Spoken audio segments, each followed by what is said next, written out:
హనుమంతుడు మంత్రంలో ప్రధానంగా ఉండేది శత్రునాశకత్వం. అందుకే హనుమన్ మంత్రోపాసకులకి రహస్యం తెలుస్తుంది.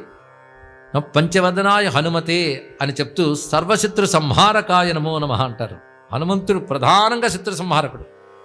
అందుకే శత్రుకర్షణ అనేది మంత్ర విశేషమే చెప్పారు.